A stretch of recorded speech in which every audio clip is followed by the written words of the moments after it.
A change of heart and a life of forgiveness of sins must be preached in his name to all nations. In order to preach with authenticity and to live into and out of the forgiveness of sins, our hearts are changed. In this Easter season, we're learning and relearning that the resurrection is not an event, not a one-time thing. It's a process that the disciples go through and we go through over and over and over again.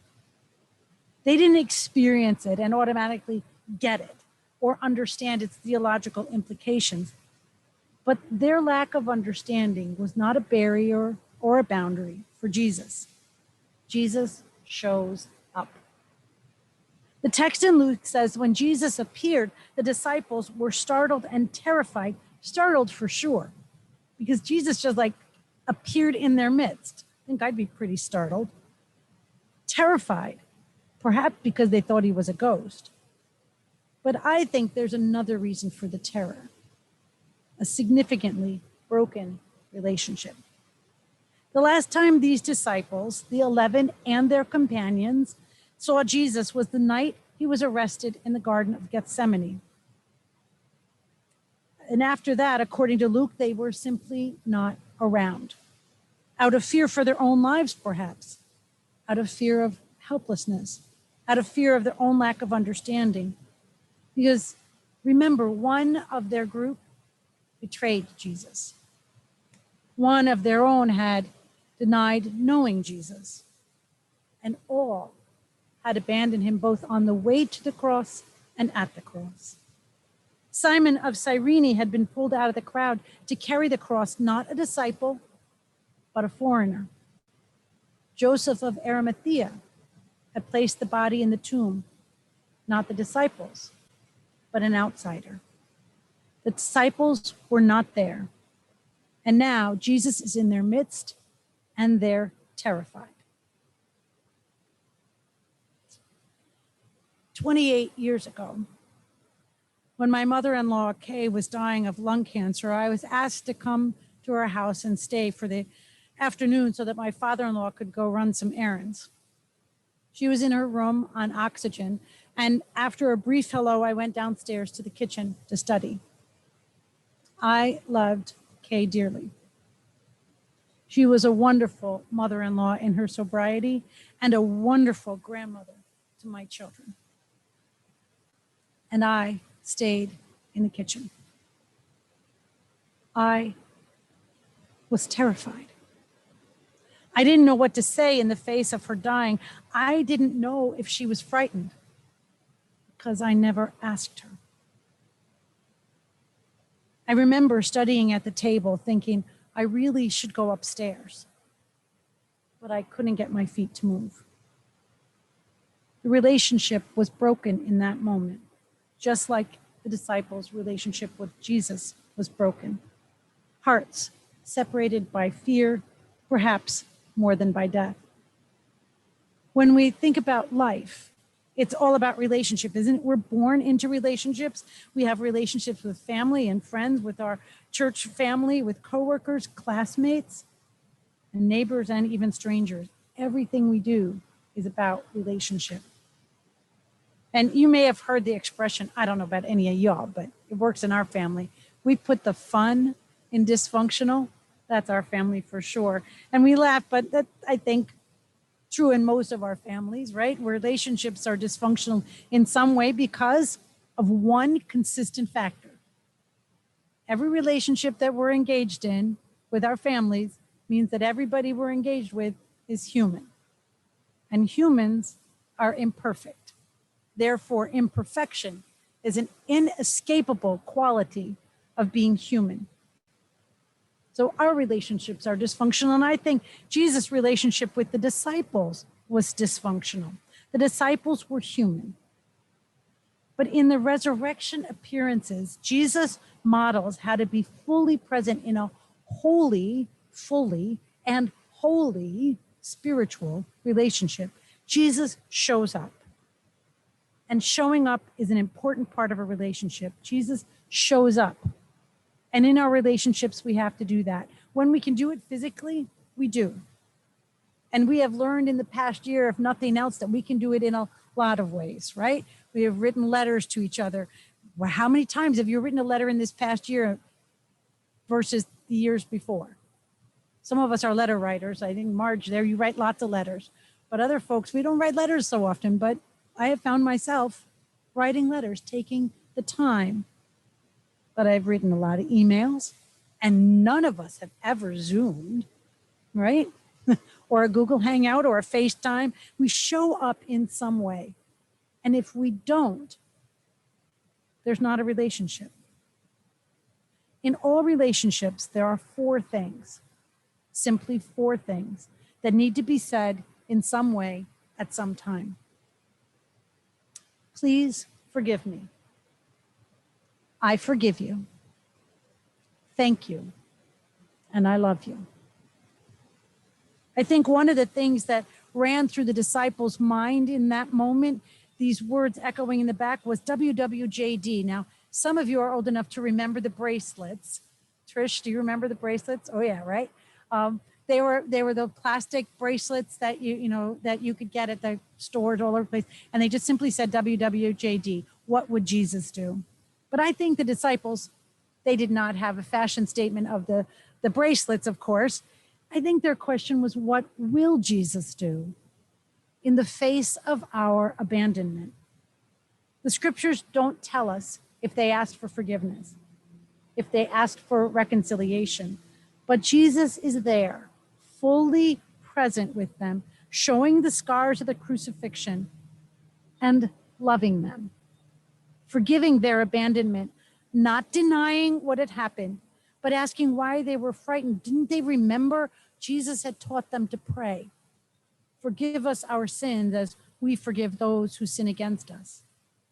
Forgiveness is a central message of Jesus. Forgiveness restores relationship. Forgiveness that does not allow or condone abuse, neglect, abandonment, betrayal, but it recognizes that these things happen mostly because we're human, and that there is always the possibility of a new way of being, a new way of seeing, a new way of visioning yourself and others. Without the ability to see new possibilities for ourselves and others, death wins. But we're people of the resurrection. We're Easter people. We know that where there is forgiveness, there's resurrection. There is so much more to Easter than we can imagine. It is an event, not an event. It is a process. It'll happen over and over again. Jesus is there in the midst of the disciples, showing the scars, offering forgiveness, and the disciples are filled with joy in their disbelief, the joy of Jesus' presence, and I think the joy of forgiveness. Please forgive me. I forgive you. These are words that release us and allow us to be fully who we are, not bound by the mistakes of our past, but released into new life. This is resurrection. Forgiveness is resurrection. I must have said goodbye to my mother-in-law. I can't imagine leaving the house without doing it, but I don't remember. A few weeks later, she was hospitalized, and one night after a long day with 3 little kids, Larry said he was going to go see her after work, and he would take the kids. Did I want to go along? No. I opted to stay home for a few moments of peace and quiet, something my mother-in-law had provided often by taking one or more of the children to spend time at her home. My mother-in-law died the next day. I didn't get to the hospital before she died. But I did spend a few hours with her, waiting for Larry to get there from work. At first, I was terrified. I had never been with a person after death before. I didn't know what to do. So you might be surprised to know this, but I sat there quietly. I just sat there. And I remembered the joy of having her in my life, and I asked her to forgive me for the day in the kitchen. As I asked this, I remembered how much she loved me. And I knew that she'd already forgiven me. And I was released into a new way of being, no longer afraid of death, no longer wondering what to do, just sitting in love and peace with her and thanking her for her life, for her love, and for her son. In all relationships, there are 4 things that must be said sometime. Please forgive me. I forgive you. Thank you. And I love you. The thank you in the resurrection story is twofold, as most thank yous are. Jesus says, thank you. Thank you for being my disciples. Thank you for listening now in this moment as the scriptures are open. Thank you for learning and living the laws of God, of loving God with all your heart, with all your strength, and with all your mind, and your neighbor as yourself. Thank you for being willing to witness this kind of love to the world. Thank you. And the disciples were saying thank you to Jesus for coming to them when they were less than faithful. Thank you for opening scriptures and patiently teaching us again and again and again in story, in sacrament, in spirit about God's love for us and for all of creation. Thank you for showing us how to love in new ways, in ways that challenge the limits of society and seek justice and abiding peace. Thank you for giving us the words and the wisdom and the gifts of the Spirit to proclaim God's love. Centuries after Jesus' resurrection experience with the disciples, Meister Eckhart, a 14th century Christian mystic, said that if the only prayer you ever say in all your life is thank you, it will be enough. In all relationships, there are 4 things that need to be said in some ways. Please forgive me. I forgive you. Thank you. And I love you. The cross and the victory over the grave and the appearances of Jesus to his disciples and his presence in our midst that we feel amongst us says, I love you. Mother Teresa once said that there is more hunger for love and appreciation in the world than for bread. And these days when we see so much pain acted out in violent ways, we know that to be true.